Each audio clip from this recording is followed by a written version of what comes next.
Hello and welcome to Enchantment of Eternity's episode by episode review for Lost Season 2 Part 1.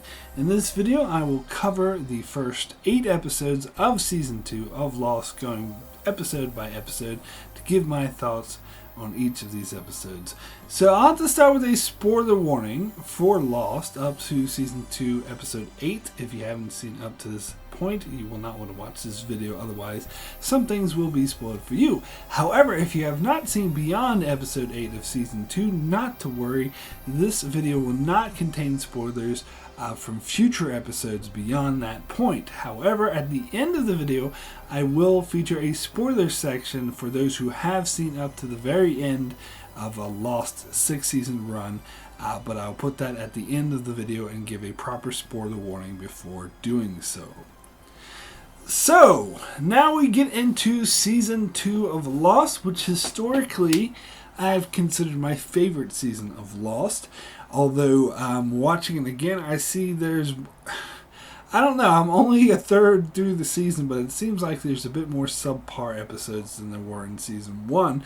That being said, I just think the tone and overall shift of the Season 2 is more indicative of what I love about Lost. Because Season 1 focused a bit too much on having a disaster movie. Like, this is survivors of a plane crash, this is their backstory, and they're trying to survive, which is the element of the show I don't particularly find that interesting. I find Season 2 is when things start to get really weird.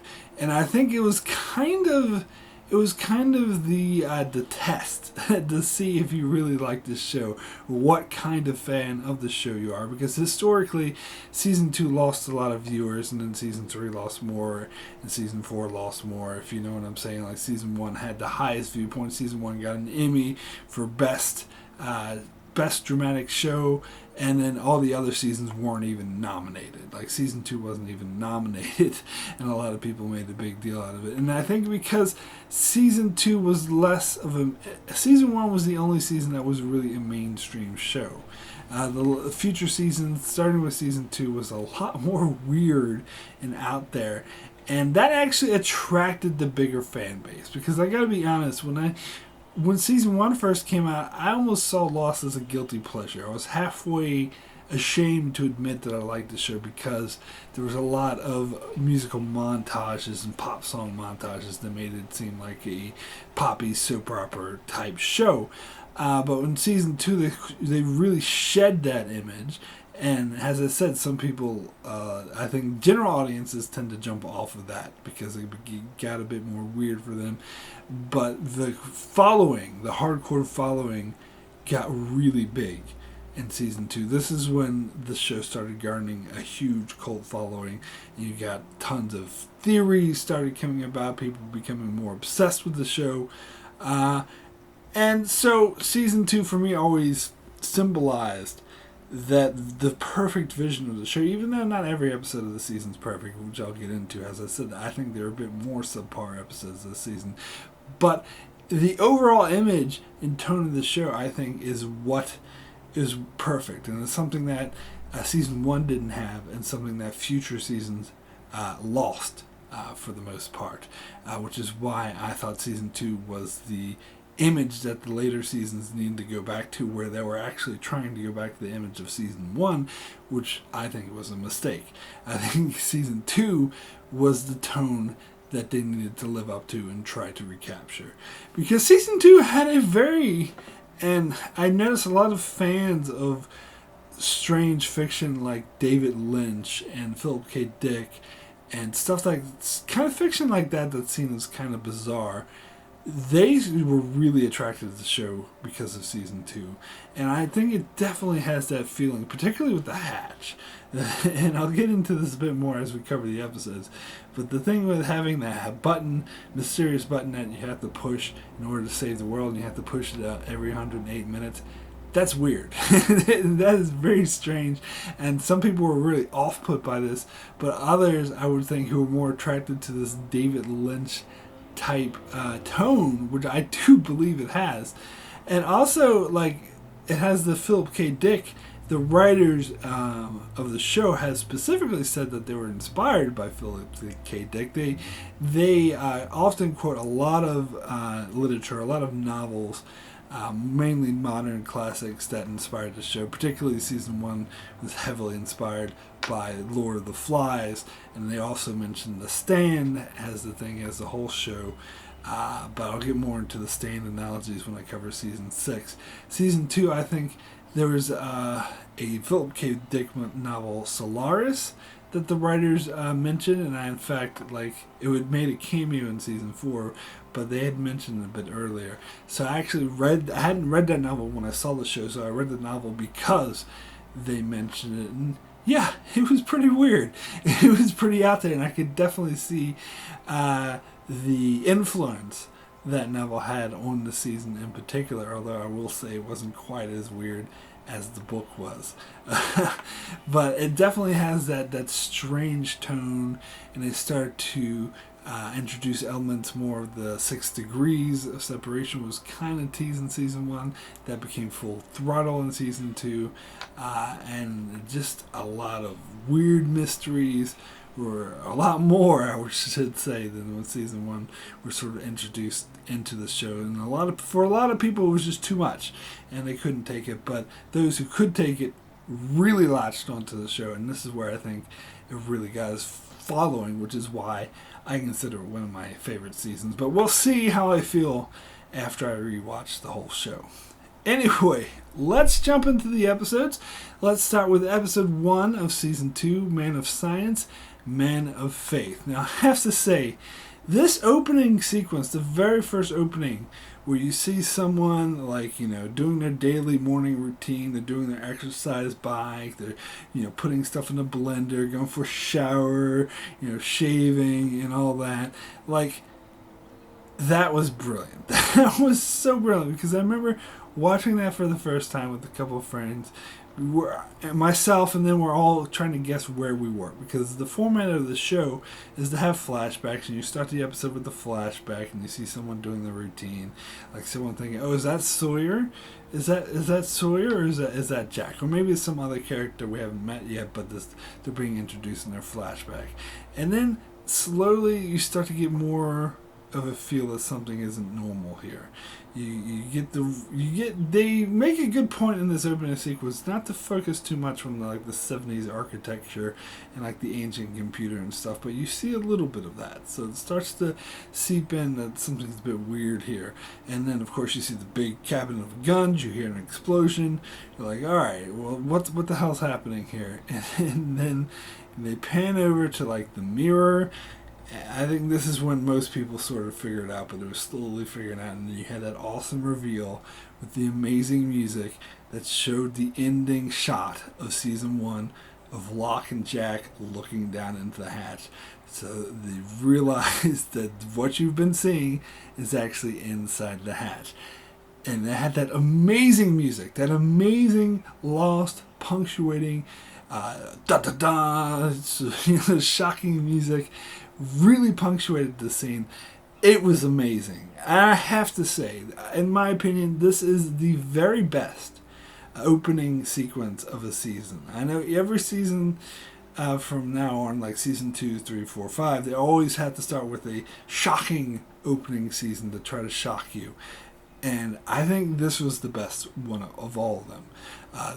This is, I think, the most shocking, and it's the most effective and the most meaningful, because, as I mentioned in my review of season 1, that a lot of people complained at the end of season 1 that they didn't show us what was in the hatch. There was a lot of people upset. How dare you not show us in the season with, oh, what's in the hatch, and not even show us. But the very first scene of the season 2, they don't waste any time. They go right into that damn hatch before you even realize that you're in the hatch.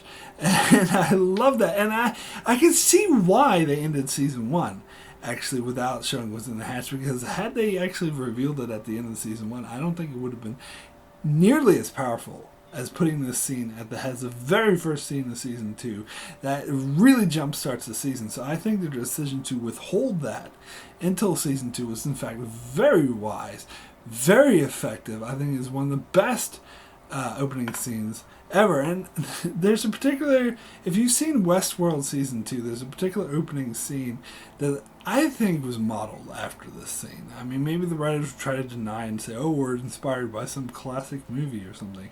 I don't know, or maybe they did admit, but to me, like, it also showed this guy on an exercise bike doing his daily routine, and you find out there's something odd about him. I won't reveal it in case you haven't seen Westworld season 2, but it was this scene, basically. And also, you have that classic music, the make your own kind of music. That song is so associated with Lost, so associated with Desmond. I remember, like, Dexter in, like, its 8th season, they tried to incorporate this song as, like, an important theme from that season. They even, like, had an episode called Make Your Own Kind of Music, and they were really trying to push that, make that song theirs. I'm like, guys, don't even try. Just give it up. You're fooling yourself. This song is associated with Lost. It will always be associated with Lost. It will always be Desmond's song. So yeah, nice try, but no cigar. It is not associated with Dexter, and plus season 8 sucked anyway. But that's getting off topic.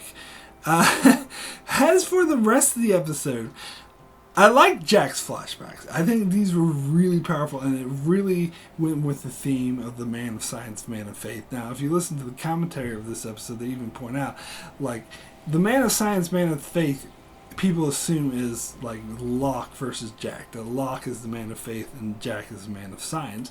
But in this episode, the title actually refers to just Jack and the battle between science and faith within him. Which I love, and you see that because in present times on the island, he does have a side of faith, but he tries to deny it, and he sees Locke as the embodiment of his own faith, and the fact that Locke is so easy, so willing to just give himself to that faith, really upsets Jack and makes him more self-conscious and more willing to just shove his own faith underneath because he's never been that comfortable with his own faith. And we see that explored in this amazing flashback where he is treating a woman who we know from the previous season will become his wife, and she has an injury which apparently they say she wouldn't be able to recover from. He tries to do surgery to make it so she isn't paralyzed, and he makes a promise that he's going to fix her, and this of course messes with him when he does the surgery, and apparently it was unsuccessful. But then miraculously it works, and she can actually move.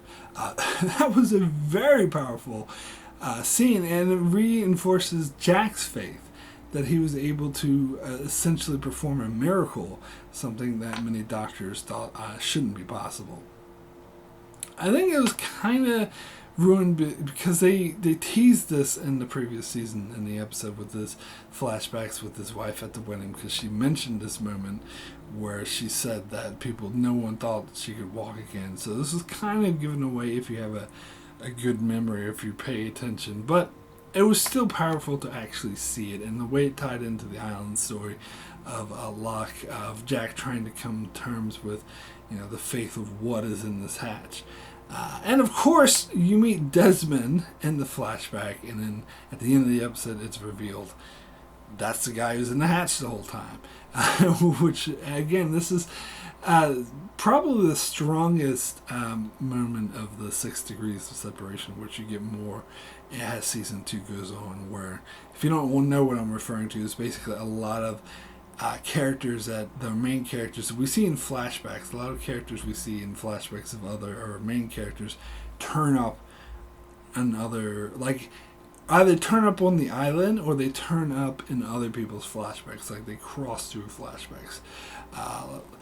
And there's a great example of that coming up, which I'll touch on shortly. But this is, and there's never any definitive reason getting. It's more of the everything's connected in sort of a vague sense, and I'm fine with that. I'm glad. I don't think that needs to be hammered out exactly. I think it works just as it is. So I would say this episode is great because that beginning was amazing. The flashbacks were good. The ending where Jack goes down and he encounters Desmond and he puts the gun to Locke's head. I love that. It was absolutely amazing. One thing I love about that scene so much is, and this is something that Lost does, and I love Jack as a character because of this, is it breaks the typical tropes that most TV shows do. Because most TV shows will have a trope where they have the hero and he has a gun pointed at the villain, but the villain has holding someone hostage, and the villain has a gun up to the hostage head, and it's like, you put your gun down or I'll shoot. And the hero always puts the gun down. Which, that always annoyed me, actually, and particularly depending on the circumstance too, because it seems like in some circumstances in particular, it seems like the hero should be like, no, fuck you, I'm not putting my gun down, you put your gun down. And it seems like the hero always gives in, which really irritates me. It's kind of a trope or cliche, and I love, and this won't be the first time Jack does this. He always breaks this cliche because it shows that Jack as a character is stubborn. That is the main character trait, that he has a hard time letting go. Something I can identify with personally, which is what I really like. And he's really stubborn, and so when the Desmond tells him to put the gun down, he's like, no, fuck you, I'm not putting my gun down. And Locke is like, he's like, what, you want Locke to die? He's like, I don't care, I'm just not giving in to you. Now, you could debate on whether that was the smart thing to do, but I love that he did it. I love that it broke that trope that the hero always has to be like, okay, I give up. That he's like, no, screw you, I'm not giving up. I love that. Absolutely love that. But here's the thing. So I love the beginning of the episode, I love the ending, and I love the flashbacks, but the middle is where it drags. So that's why I wouldn't necessarily consider this one of the best of the entire show, even though I do think it's a strong episode. It kind of meanders a bit in the middle, where the argument that Jack and Locke have, where should we go? And the fact that they go back from the hatch, and then they go back to the hatch, and they go to the caves and say, everyone's not going. And it's also a bit frustrating too, because everyone's still scared that the others are coming from them, but we as an audience member have already resolved ourselves from the end of season 1, which was months ago, that the others aren't coming for them, that the others were coming for Walt and already took him, so the threats are already come and gone, they're just not aware of it. So it's a bit frustrating here, having to see them deal with it, but it's something that you have to do. So I don't fault the episode for that, but it was still not very interesting. So this was a very good episode. I just wouldn't necessarily say it was one of the best in the entire show, but still a very strong episode in my opinion. Anyway, we'll get into the next episode, which is Adrift. This episode I was a lot less impressed with. Like, the whole time I was watching season 2, the first couple episodes, or at least the first episode, I was like, what about Michael? How come they're not showing Michael? What's going on with Michael on the raft? Because that's what I was most interested in with Walt taking him. So this episode shows that, and I'm like, this is boring. I don't even want to see this. And the way it plays with time, because in the first episode you see Locke and Kate going into the hatch, but you don't see what happens until Jack comes. You still don't know what happens. So this episode they go back and they show what happened with Kate and Locke going into the hatch, and it plays with time. And basically the stuff with Michael and Sawyer floating in the waters probably happening along the same timeline as the events of the first episode as well. You just see the other perspective, and I don't like that.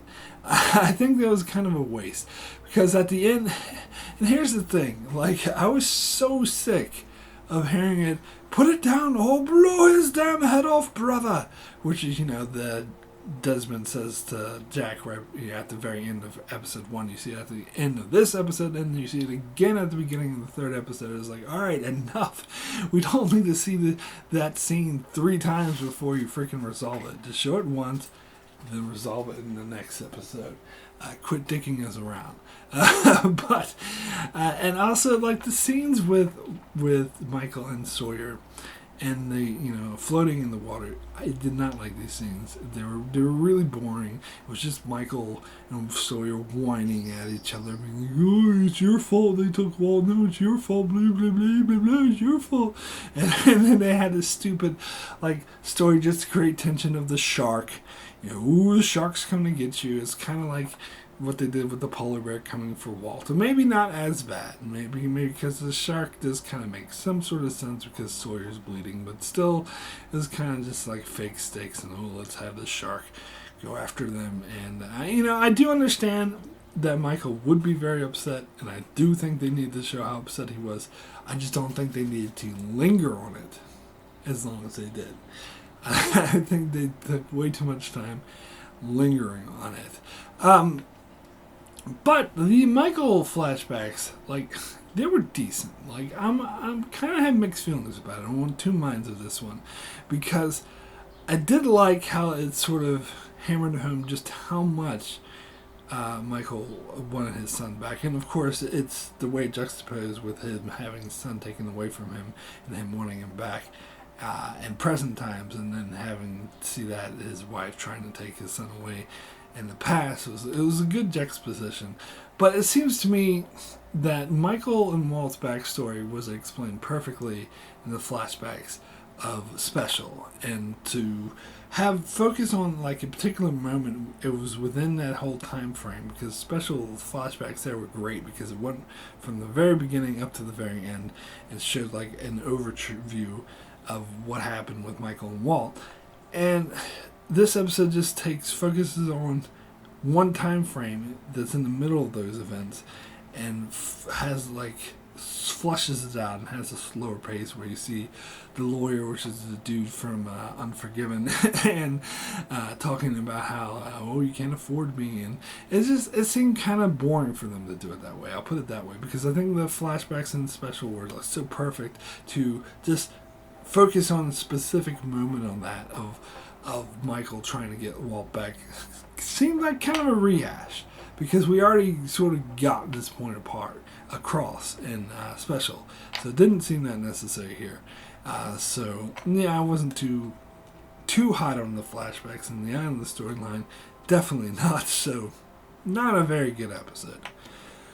So, next episode we get is Orientation, and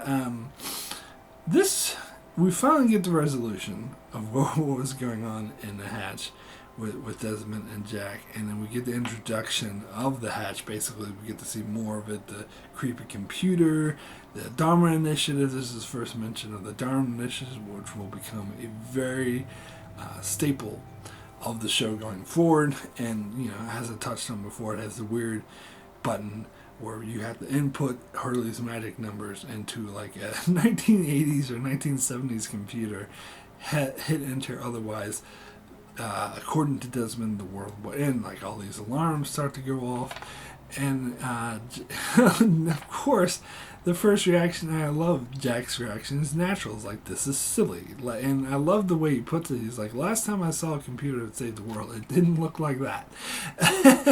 which brings up a lot of questions, and is such a weird thing. But Locke takes it on faith that that this is what needs to be done, because he thinks that the island brought him here for his purpose, and he sees the computer needs to save the world. He's oh, that's the purpose. I need to press this button in order to save the world. So that was cool. This definitely had the Lynch-esque feeling, and I like that about this episode a lot. But I will say the science versus faith element between Locke and Jack in this episode, I felt was a bit forced. Particularly how Jack just eventually they make it seems over dramatized, melodrama to me, the way Jack abandons Locke, and Locke's don't leave me here. Jack's you're on your own. I'm dude, he's just going outside. Calm down. And especially at the very end, when Locke wants to put in the numbers, and Jack comes back and says, no, it's not 32, it's 42. And then Locke says, Jack, you have to push the button. And they're starting to argue with each other as the time ticks. And, and Locke refuses to press it because he wants Jack to do it. Why does he want Jack to do it? It's like, why is it so easy for you to believe? Why is it so hard? Blah, blah, blah, blah. I don't know. All that I didn't really buy. It felt a bit too forced. To me, just a way to create tension, more tension for this episode, so I didn't quite buy it. But Locke's flashbacks, again, these were okay. It's kind of a rehash as well, because it focuses on the immediate aftermath of what happened in Locke's last flashbacks with his father taking his kidney. At the first, we have a little recap at him at the anger management meeting, so you can recap it for those who hadn't seen the episode in a while. Oh, this is what happened to me last time. And kind of a waste. I mean, the most important thing about these flashbacks is they introduced the character of Helen, which was alluded to in Walkabout, although Helen in that case was just a phone sex worker that Locke had latched on to, but we see here that Helen was based off of a real person that used to be his girlfriend. So we see how they met, and their relationship was interesting. But the whole thing about Locke going like to his father's house and sitting outside and drinking coffee or whatever, and just basically stalking him, and he starts to get irritated with this. I mean, it wasn't horrible, but I don't think it was the most interesting thing in the world. I think they're kind of just rehashing and putting down the same point that was already made in the previous episode. I don't know. I mean, I don't hate it, but whatever. Overall, I would say it's a good episode, but not great. But definitely decent. So, next episode we get is Everybody Hates Hugo. So, I don't know about this episode, I gotta say. So this was the silly Hurley episode, because I talked about in Numbers how that was a great Hurley episode, how they weren't just making it to be all silly and comedic. I was thinking specifically of this episode, because this episode is just like, oh, this is Hurley being silly and funny and comedic. Like, the flashbacks were kind of interesting. It kind of does the same thing that Special did, where the flashbacks of Numbers spanned a long time frame. This just etches out a specific time within that time frame and fleshes it out more. But I think it actually does a better job.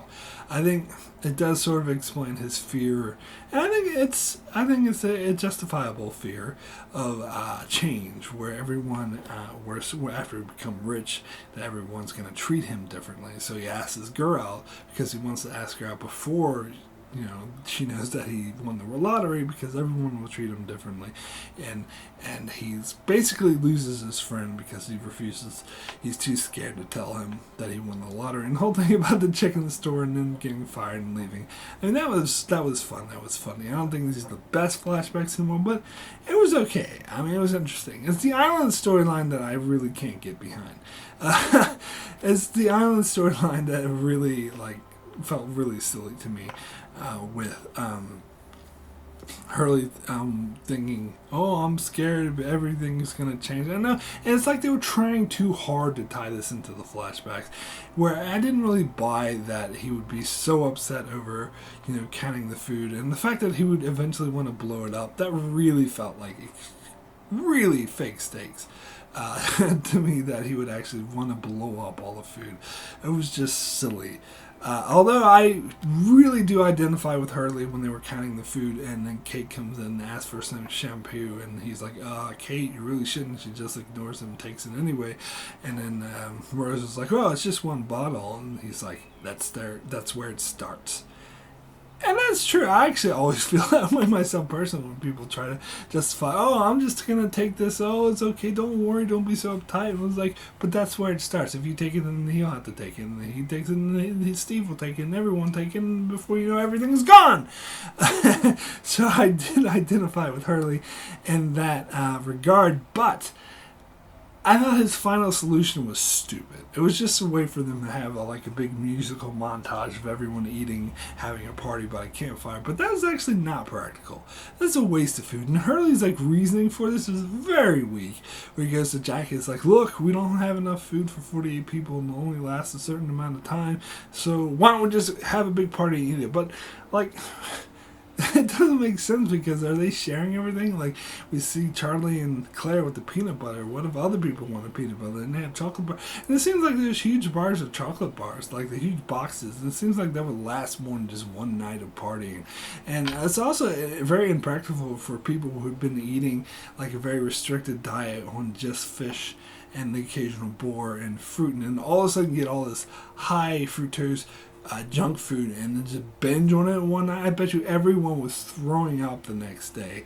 It was really unhealthy. And the healthiest way would be to slowly wean it in and give out the supplies slowly out of time. So I didn't buy that. I thought that was really dumb. I didn't like it. Anyway, what was good? So what I did like about this episode was the storyline with the tail section survivors, which I realized I hadn't touched on at all yet, because this is another major component of season 2 that was actually introduced in the previous episode, where Jen and Michael and Sawyer come to shore and they see these people chasing them and they think they're others. They beat them up, put them in this little pen, and we see and the previous episode, this other girl was joining the pen too, so they think, and she realizes she's on the same plane as they were, but then they realizes that she's faking and she tricked them. And so in this episode, you find out that they were, all of them, it's not the others who took them, they're actually survivors of the plane section. Now, this was foreshadowed perfectly, and I talked about this in the spoiler section of my videos of season 1 of how there was a lot of hints dropped without season 1 that there were or at least could be survivors in the tail section of the plane. And so I love the switching bit, or however you say it, that you think it's the others, but it's really tail section survivors. And I know there's some people who hated this because that was a cop-out because they wanted to see the others, but I think it's fine. I think it was actually a great way to introduce the tail section survivors. And I love the way the episode ends with you see Bernard going up to Michael and saying, look, I'm Bernard and my wife is Rose, is she okay? And he's like, yeah, she's fine. And you see on Rose tuck a candy bar, saving it for Bernard, because early in the episode she was saying, no, my husband's fine, he's still alive, he's on the other side of the island. And here you find out everyone thinks she's crazy, but you find out she's absolutely correct. So that was a really touching way to end the episode. So that part of the episode, I think, saves it from being a horrible episode. So I would just say that's okay episode. It's fine, whatever. Anyway, next episode is And Found, and this is when they do the other clever thing where it's supposed to be Lost and Found. They use the title of the show like they did with Lost in translation. But anyway, this episode I like a lot less. I've historically put this in a top 5 worst list. I'm not sure if it will still be in the top 5 worst list once I rewatch the show. I'll have to see. But this episode is really a waste of time. It is filler. It's just a way to fill out the season more. And it's because it has this really stupid island storyline about Sun losing her ring. Oh, where's my wedding ring? Oh, and making a big deal out of it. Who cares? Who cares? I know they try to make it all metaphorical and timed because when they found the message in the bottle washed up on the shore in the previous episode, and she buried it because she thought that Mention was dead, but she wasn't telling anyone. You find out that that's where she lost the ring, so it's supposed to be symbolic. And there's a lot of there's supposed to be a lot of theme of Lost and Found in this episode because the flashbacks, oh god, get into the flashback, because it's all about how Jen and Sun meet, and they meet eventually when they stop looking for someone, and Sun finds her wedding ring when she stops looking for it. And that's what Locke says at one point. He's like, that's the way anything lost gets found, is you stop looking for it and you find it. And also it's about how Michael lost his son and how he's going out and looking for him. And of course he's not going to find it because he's looking. Yeah, I mean, A for effort for having a consistent theme, but that doesn't make it an interesting episode. The story, the whole wedding ring thing was boring, and the flashbacks were incredibly boring. Like, I hate watching these flashbacks. They're so boring. I don't need to see Jen and Sun before they met. Always, like, bumping into each other but not meeting, and then at the very end they finally meet. It reminds me of this movie, a romantic comedy once I saw, Till There Was You. I didn't like that movie because it's the same thing where they had the romance and the male and female romance going through their lives, and kind of touching but never actually meeting until the very end of the movie, and that's how we met. That's boring. I'm sorry. It's particularly boring here. And they try to show like, oh, Jen's being discriminated against because he's a fishing village. I mean, maybe that would be interesting if there was something more in this episode. I mean, it does introduce that dude that Sun meets, for a date or whatever, who will appear later in the show. So I guess that was the only purpose of it. But I don't think we needed these flashbacks just for that. It was boring. It was a waste of time. It was filler. But the only saving grace for this episode, which makes me rethink that it might not be one of the worst, is the storyline with the tail section survivors and Michael and Jen, where Michael runs off. And then Mr. Echo and Jen go chasing after him.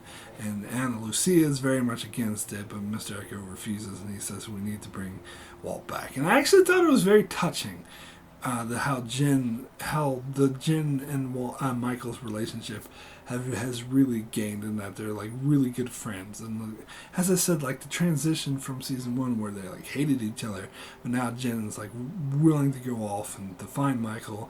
And once he finds him, Michael doesn't want to go, but he's able to sort of. And again, it's interesting how they dealt with the language barrier too. But of course, Mr. Echo was there, so he was able to talk to him a bit more straightforward.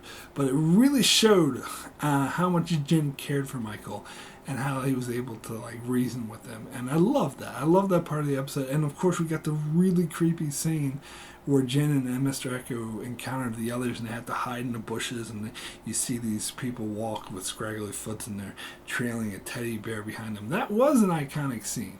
That was a very creepy scene that helped establish the others as a sort of a creepy, scary element. So that did work. So that element of the story did work, but the rest of it did not. So I would still say overall, not a very good episode. Okay, so next episode after that was Abandoned. So this is a Shannon episode. We get a silly plot of Shannon looking for Walt. She sees visions of Walt, who's talking backwards and dripping in water. She goes off, takes a dog, runs after him. We get more of the stupid Saeed and Shannon romance, which I'm very much against.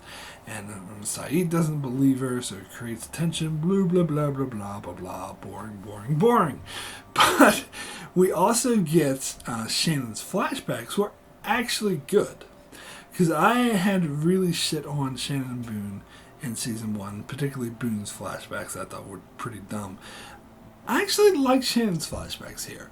And then we get the other 6 degrees thing that I kind of hinted on, which where you see Shannon at the hospital where her father was in the car accident, and you see Jack walk by. That he was a doctor there. So it was, in fact, they mentioned in the car accident where I can't remember her name, but Jack's future wife that got injured in the car accident, the other person involved was Shannon's father. Which was, so that was pretty interesting. That's another sort of 6 degrees that Shannon and Jack had this meaning that they're unaware of. So that was pretty interesting. The flashbacks themselves, I think, developed Shannon's character a lot. And really put a different perspective on this, because she's always come off as this sort of bratty, entitled, stuck up. I don't want to say the B word, but you know what I mean. That's how she came across, particularly in season 1. And you didn't really sympathize with her. You thought that she was just really cruel and evil. But here you see sort of more of her motivations. You see how she was screwed over by Boone's mother. And they kind of hinted at this in Boone's flashbacks. But here you get a more stronger pitch of how Boone's mother basically stole her father's inheritance from her, and it was very cruel. Now, I don't think that necessarily justifies what Shannon does to Boone in the future, how she ends up conning him out of his money, because, first of all, it wasn't his fault, it was his mother, so it's weird that she's making him the object. I guess he's kind of getting back at Boone's mother through him, because he's the one who's in love with her, so he's more susceptible, he's an easier mark, shall we say. And so I love that. It makes me look on this whole storyline with a whole new different perspective. And it's all about, I think, the through story about how people are basically telling Shannon she's worthless and she's trying to prove herself that she is worth something. I think that does come off really strongly here, and it makes a lot of sense with what we've seen of her in the previous season, and it makes sense for this episode too. Problem is, they kill her off at the end of the episode. So it kind of seems like kind of a waste of time. It's like we have this character who's been around for a season and a few episodes, and she's not well developed. She's not well liked. She just seems like an annoying person who goes blah, blah, blah, blah, blah. And finally we develop her. Oh, we like her. Now she's dead. So what was the point? You wait until right before you kill her to actually flesh her out. Now, I would guess, and this is just a guess because I don't know this for sure, but I would guess that their original intention was to keep Shannon Boone alive. Even after they kill off Boone, I think they originally intended to keep Shannon alive for a lot longer. So when they did the Boone flashbacks, they had originally intended to set her up and do her own flashbacks and have this as a long-term story arc. But much as they realized that the Boone character wasn't working, so we need to kill him off, I think they realized the same thing with Shannon. This character's not really working. We need to create some.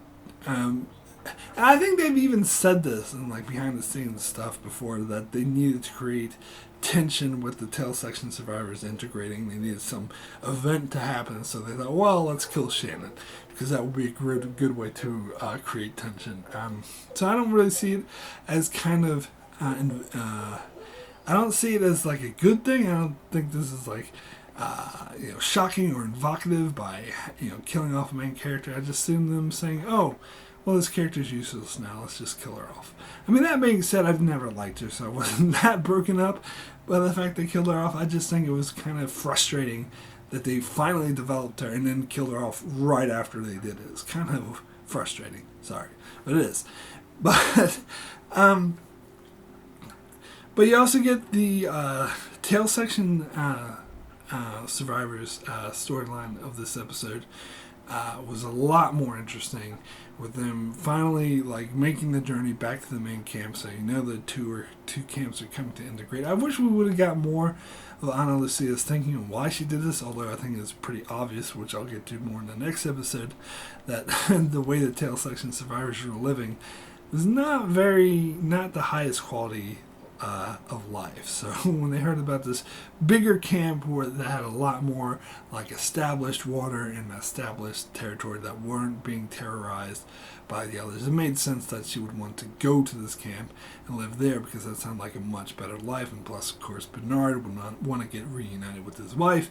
But I don't know, the adversarial way Ana Lucia was acting in this journey, where she was constantly pointing guns at Michael and Jen and telling them to shut up, and wanting to leave Sawyer for dead, and Mr. Echo had to stick up for him, and she was constantly getting in Mr. Echo's face about going inland. I mean, I think that makes sense, the part about going inland, because they are rightfully terrified of the others, and inland is where they live. So she was like, you're risking all our lives just to save this one guy. And I think it's a legitimate argument to be had, and I think it was really interesting. It was really scary when they took Cindy, like the others show up and you hear the whispers and Cindy just disappears. That was an effectively creepy and scary scene. And then, of course, you hear the whispers, and Lucy freaks out and shoots someone, and it turns out to be Shannon, which I can find a bit convenient. But whatever. I think I did like the tail section survivors part of this episode a lot more. So I would say overall this was a pretty good episode. It was a really decent episode.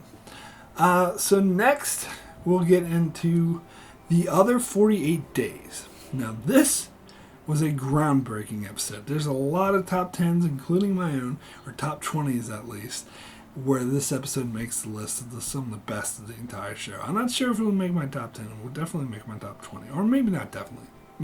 Probably make my top 20. But it is a really groundbreaking episode.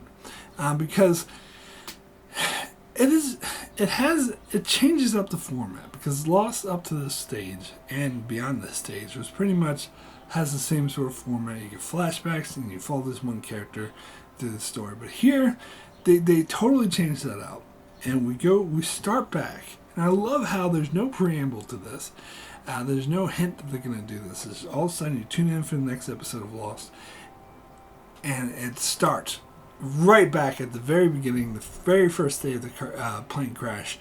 But you see it from a totally different perspective. And instead of having like flashback, because they could have done this in flashback form, they could have like had Anna Lucia and they go flashback to see her how she got on the island. I love that they didn't do that.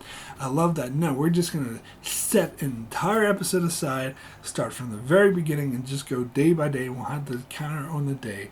Now, with the futurologed section survivors, Jack and all them, you had an entire season to show their journey. Here they'd wrap it up in one episode, so it does seem kind of a bit more rushed, comparatively speaking. But I think it's absolutely amazing way to really introduce these characters as main characters, as it has people to really flesh them out. And I love how they were slowly introduced, like over the course of the first 6 episodes.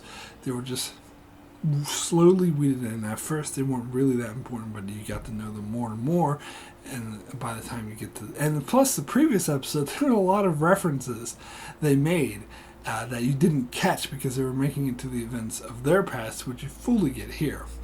And I love that. I think it was absolutely amazing. Plus, like, the creepy way that will just fade to black and they'll have, like, day 2 or day 46. That was, it created a tone that was extremely eerie and made the viewer on edge, which is exactly perfect for the kind of story that we're telling here. Because this is basically telling that what you saw so far in the show with the fuselage section survivors, with Jack and all them, they were basically having a picnic. I mean, you see them get terrorized by Ethan. He abducts Claire, leaves Charlie for dead. He kills this guy in the most horrific ways. And then and then you have a polar bear or monster killing them. But that's nothing. They were having a picnic compared to what the tail section survivors went through. And I love that. And the whole way this episode creates that intense sort of tension that this group was basically terrorized a hell of a lot more, is really effective. And of course, like, what I love the opening shot of the episode. It was amazing because, again, you have no idea they're going to do this unless, of course, you've seen the previews or whatever for this episode. But you're just watching it normally in order.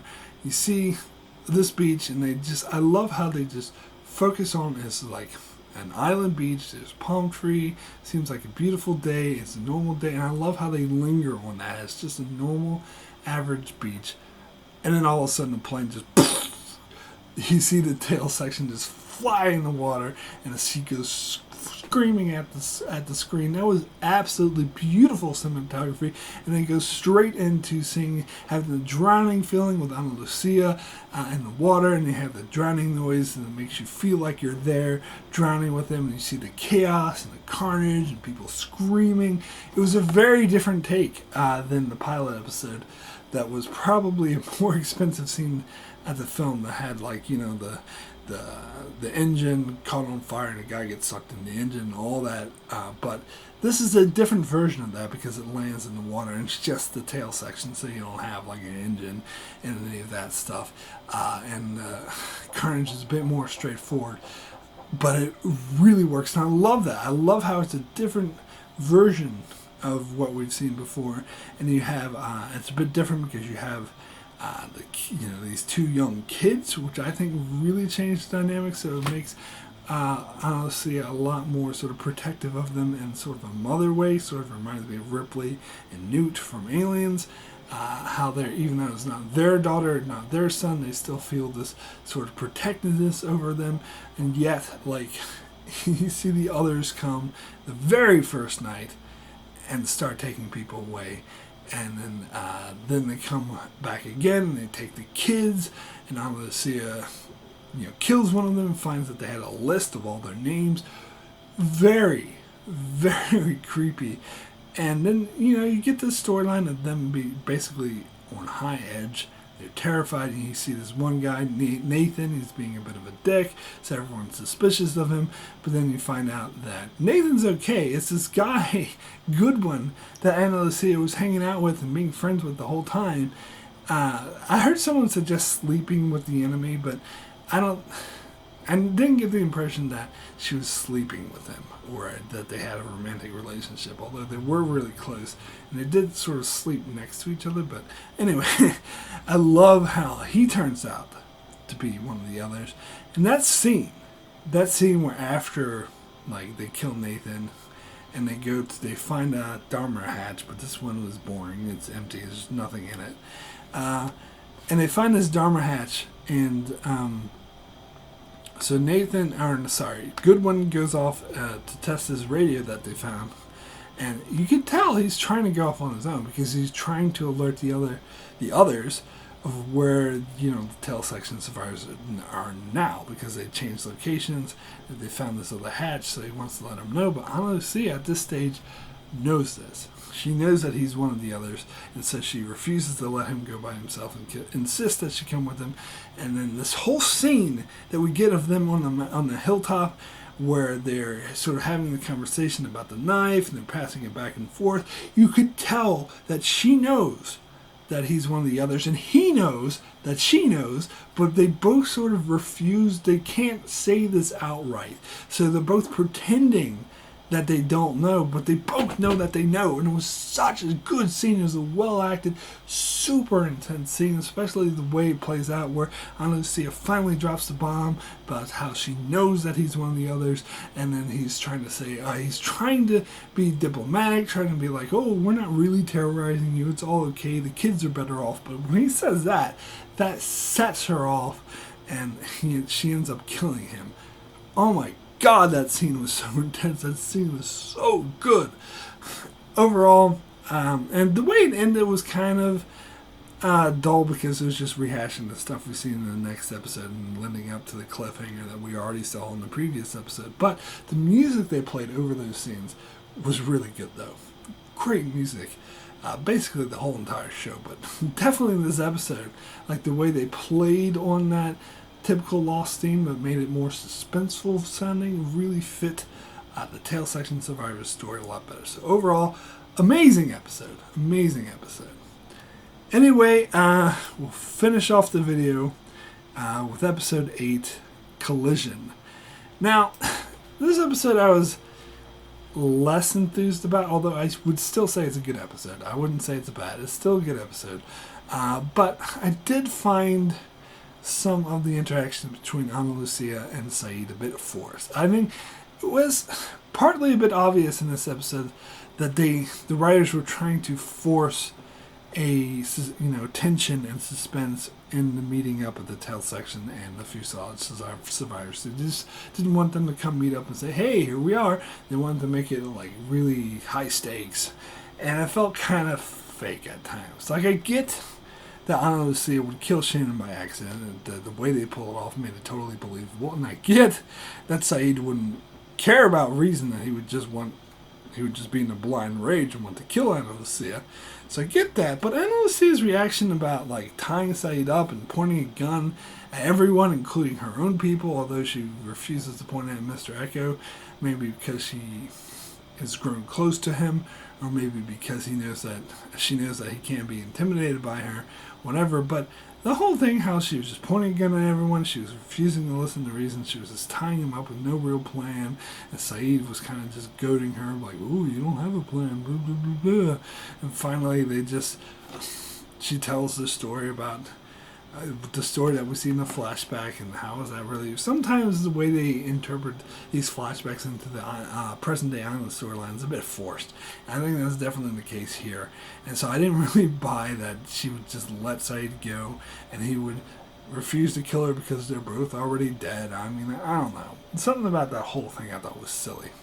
And the whole thing, the way that Mr. Echo and all of them were introduced into the main camp was interesting, though. I love the scene where Jack and Kate are just playing golf, and all of a sudden Mr. Echo's just there carrying Sawyer, who's dying, and then Kate's like, oh, I'm freaking out, and then Jack like gets the club out, like he's ready to protect himself. That was a great scene. I did really like that. But the part where Mr. Echo was trying to talk them down for going with guns, I mean, yeah, okay, whatever. I mean, I was less enthused about those scenes. But I did like Ana Lucia's flashbacks. I thought they were great. I think it really fleshed out her character. And I love the backstory we got where she was shot and she went through this traumatic incident of almost being killed. And she sees the guy who did it, and she, says, "Oh, that's not him." And she goes up and kills him, but then reveals that she was pregnant at the time. So basically, getting shot like that caused a miscarriage, and that really explains a lot of her character in the Island storyline, particularly with her attachment to the kids, and why she was like so infuriated over the elders for taking the kids, and why she can't trust people. I still don't think it explains how antagonistic she was being to Michael and the others. I still don't completely buy that, but I do love the way it fleshes out her character and the sort of dark place that she's in, and why she would be willing to simply just forfeit her life to Saeed at the very end. I did like that overall. So overall, and then of course we got this ending montage at the end of the episode with the music playing. This was actually a great touching montage. I couldn't help but being touched by this. We're seeing Sun and Jen finally get reunited. We see Rose and Bernard finally get reunited. You see everyone welcome Michael back into camp. It was a really touching montage, I have to say. Although maybe a bit melodramatic, but sometimes Lost pulls that off really well. So overall, I'd say this is a pretty good episode. Nothing to write home about, though. So anyway, that is it for my spoiler-free section of Season 2, Part 1. I will be back in 2 weeks to cover episodes 9 through 16 of Season 2, ending with the episode The Whole Truth. So you have 2 weeks to get caught up to those episodes. So thank you so much for watching. Be sure to check out my channel as I do many other videos on other shows like Star Trek, Game of Thrones, The Expanse, and more. So be sure to subscribe so you can keep up with all that. And thanks a lot for watching. However, if you have seen Lost up to the very end of the show, you can continue onward to my spoiler section, which begins now. So I don't really have any spoilers for Man of Science, Man of Faith, so I'll skip that episode and go straight into Adrift, where I want to talk about the Dharma Shark. Now here's the thing, those who watched the show while they would probably be aware, but there was like a little Easter egg where they painted a Dharma Initiative symbol on the shark, and I didn't even notice it because you kind of have to pause it at the right moment to see it. It's kind of something that they just thrown in there, and there was all these theories about, oh my god, how is this tied into the Dharma Initiative and blah blah blah, but really it was just the production team having fun. Throwing in the Easter egg is like, hey, let's put a little Dharma symbol just to be cool. I don't think they ever think the audience would even notice, let alone like attach to it and think of all these crazy theories about it.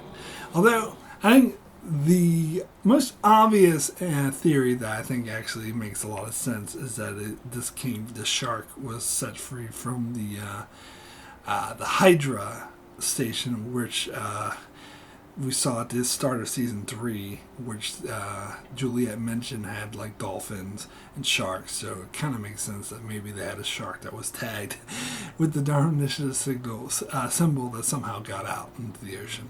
I mean, that makes sense, but really doesn't matter. Not really. Anyway, next episode is orientation.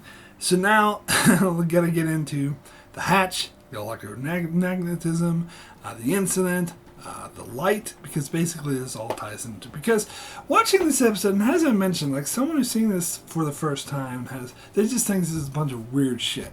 And in fact, people who didn't watch it to the end may like still be like, oh, they just threw this weird shit and it doesn't mean anything.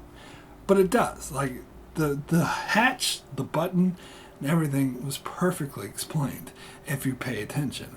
Is that the electromagnetism is the element of the light, the thing that has all the good in the world, whatever, the heart of the island, the thing that needs protecting. That basically, if the light goes out, then the world ends, basically. So, and the electromagnetism is a symptom of that. Now, when the Dharma Initiative came to the island in the 70s, they, of course, saw this outrageous electromagnetism and wanted to study it, so they wanted to drill and create the station right sort of at the heart of this electromagnetism where it was the strongest.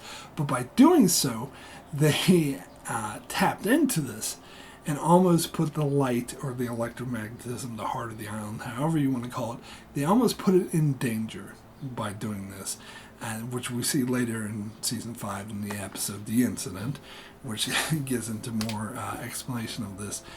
And so, through the incident that they explained, they had to create this hatch, this button, that would basically slowly release some of this electromagnetism a bit at a time. So each time they press the button, a bit of electromagnetism is sort of slowly released, so it wouldn't all hamper up and just explode. And the reason, because they never needed this button before, because at first this was just done naturally, but the incident, because of them drilling, kind of fucked it up. And this was even hinted at in the Across the Sea episode, where with Jacob and his mother, and the mother was explaining that the light was very sensitive, and that if men would come and study it, and they might want to try to steal its secret, and in doing so they could damage it, which is exactly what happens with the Dharma Initiative. So they realized that the world is in fact at risk of ending if this electromagnetism explodes. So they create the hatch with the button. And so when we see Desmond, it's saying, oh, you need to press this button, otherwise the world will end. It's actually totally right. He's totally correct, even though he doesn't know it, because he doesn't know the ins and outs. Now, I do think that the Dharma Initiative could have been a bit more specific about this sort of thing, especially when you have I'll get into the Pearl when we get to the end of season 2, because that doesn't really make sense in the context of this, because this really is a world-ending button. They should have put a lot more care of it into this, and they should have been a lot more specific with their recruitment video about what exactly it does. I mean, they kind of just hint at an incident, but they could have said, hey, this is a huge electromagnetism field that we found here, and we need to release a little bit at a time, otherwise it will destroy the end of the world. What's so hard about saying that? So it's kind of done for plot purposes. But, yeah. But I'll get more, you might say, well, what about the fail-safe key and all that? But I'll get more into that when I cover the end of season 2, because that's when that becomes more of a factor. The Dharma Initiative themselves, I think, were a great element to the show. It definitely added a lot. And again, it makes total sense, and they get more into this, how they found the island in the first place, and once they find it, it totally makes sense that a group of scientists would see this, it's basically a magical island, but they see the elements of, they don't see it as magic, they see it as science, and that the science that they don't understand, so they need to go there and learn more about it. So they create all these stations so they can study the weird elements of the island and how it affects people, how it affects animals. That's why they bring a lot of animals like the polar bears. As I said, perfect explanation for the polar bears being there. Dharma Initiative brought them. I don't understand how people could still be like, oh, why are the polar bears there? Duh, this was explained way back in season 2. Pay attention. Anyway, that was all great. So, everybody hates Hugo. I don't have anything to say about for spoilers, so I'll skip that. And I'll go to And Found, where I just want to talk about that scene where Jen and Mr. Echo are sort of hiding in the bushes, and you see the others walk by, and they're all barefoot and dirty, scraggly looking. They look like hillbillies, as somebody say. I don't know if I'd say hillbillies, but they definitely look like maybe more like bush people, I would say, like indigenous people who are used to living in the jungle. But then when we meet the others in season 3, they're like yuppies who live in the suburbs. And I think I've heard a lot of complaints that image doesn't really match with the image that we see in season 2, and I have to say that I agree. I mean, I think the excuse, and I think they might have hinted at this sometime in the show, is that they, obviously they dressed up in these hillbilly outfits to try to fool people, and they were walking around barefoot just to fool people. But that kind of implies that the scene here, that they knew that Jen and Mr. Echo were there, and so they were just, all of a sudden they were walking by them and carrying the, whatever teddy bear to try to put on a show, which I find kind of hard to buy, to be perfectly frank, that they would just be walking way out in the middle of nowhere just to try to attract attention. I think it would make more sense, because the others have been shown in season 2 and season 1 to have abilities, to not leave tracks behind, to be excellent hunters, to be like the ultimate outdoors persons.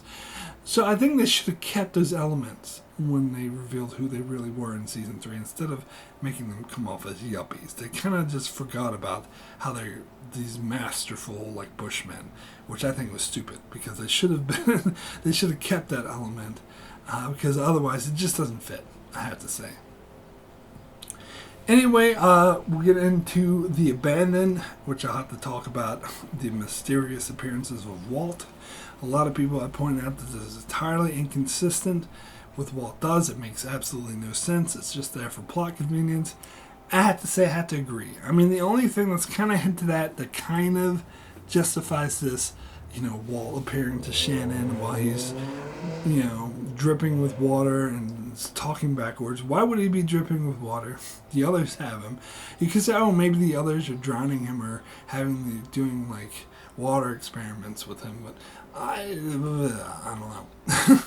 And why would he be talking backwards? So I think if you reverse what he says something like, I can't remember what it was. Someone who remembers might be able to correct me on this, but it's something along the lines of don't go in there or don't open the hatch or something along that. So they need to go into the hatch so they can keep pushing the button so the world doesn't end. So why would he tell them not to go in there? Doesn't really make any sense. Even if you say, well, it ends with them not pushing the button, but it ends with them turning the failsafe key, which ultimately is a good thing, because it turns out the failsafe key was better than just pushing the button. So again, why would he warn them not to go in there? Also, how could he appear, to Shannon like this? Now, as I said, there was something that kind of hinted that he could do this towards the end of the season, where Beatrice was talking to Michael, who's one of the others. If you don't remember, Beatrice is one of the others who captured Michael, and she was talking to him about Walt, and asked him if Walt ever appeared in a place that he shouldn't be. So this implies that he does have the power to appear to be in other places that he's not. Okay, fine, whatever, but why would he do what he does in this episode? Because what he does essentially is he makes Shannon follow him and leads Shannon right into Lucia and her group that are scared and terrified, and so they kill her. So it's like he wanted her to die. Why would Walt want Shannon to die? I don't really get that. That doesn't make sense. Why would he be dripping with water? why would he say don't go in the hatch when they actually need to go in the hatch? None of this makes any sense, so I want to call bullshit on this and say it doesn't match up. That's just me. Anyway, let's get into the other 48 days. So, I think it's implied here that and I think this is corroborated with what we learned about the others in future seasons, is that the others' base camp, the new Order 10, however you want to call it, is a lot closer to where the tail section came down than it is to the fuselage section, which explains why they were able to terrorize them a hell of a lot more than they did the fuselage section survivors. Because they show up on the very first day, but the fuselage section, Jax section, it wasn't until 14 days later, and they don't show up and abduct people. It's just Ethan who takes 2 people, and that's it. And it's established later that Ethan taking Claire and Charlie was not a part of the plan. So why such a different plan? Or how come with the tail section they can go in and take 5 people the first night, 9 the next night, and the fuselage section they only take 2 people? It wasn't even part of the plan. They planned to take no one. So what's the deal? And it has to be more than just the fact that the others are closer to the tail section. There has to be more to it. Now, I had a theory, and I'll probably touch on this when I get into how I would write a Lost eventually, of why it was that the others didn't bother the fuselage section survivors as much, but that's just my own fan-splitting. As it goes for the show, the way it's written now, the reason is plot convenience. The reason is because the writers didn't even think of the others for the first 9 episodes of the show, and they didn't think to do this thing of them terrorizing until this season, and it was just plot. That's the reason. Anyway, another very interesting thing and also, along those same lines, in this episode, Ana Lucia, when she confronts Goodwin, she says, "You came out of the woods out of the forest after 10 minutes after the plane crashed." But in season 3, Benjamin tells Goodwin to go to tell section survivors, say he can make it to the beach in about an hour. If it takes him an hour to get there, then how come she saw him after only 10 minutes? It's inconsistent. Don't tell me that time works differently in Ireland. That's such a BS excuse.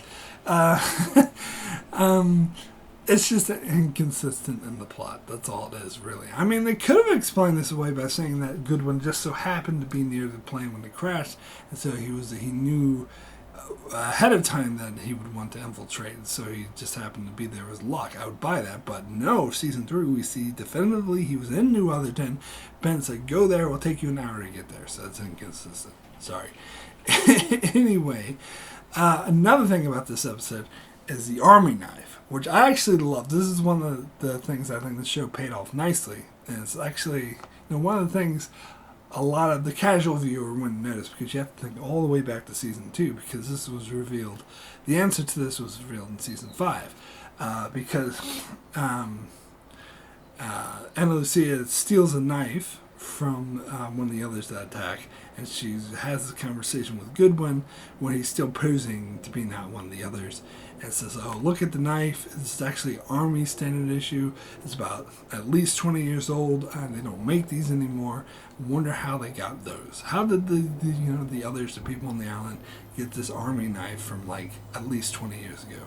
Well, we find out it's actually from 50 years ago. It's from the 50s, when the Army came to the island to do experiments with nuclear warheads, and the others came and killed them all because they didn't take too kindly to them messing around with nukes. And since we know what we know about the light and electromagnetism, it seems like them setting off nukes not be a smart idea. Anyway, it could cause the end of the world, so the others were kind of right to stop them from doing that. So they killed off all the Army guys, stole all their stuff, they took all their equipment, which could include Army knives, and it makes sense that they would still have it 50 years later, because they use what resources they can get. And so there you go. That explains it. And I don't see it as a discrepancy that she says it's at least 20 years old. I buy that it's actually 50 years old. She just didn't know that. I think that's fine. I don't have an issue with that. So I think this perfectly explains the knife. So I love it. Anyway, as far as Collision goes, I have nothing to say regarding spoilers, so I'll just go ahead and end this video here. Thank you guys so much for watching, and I'll see you guys in 2 weeks with my review for part 2. Take care.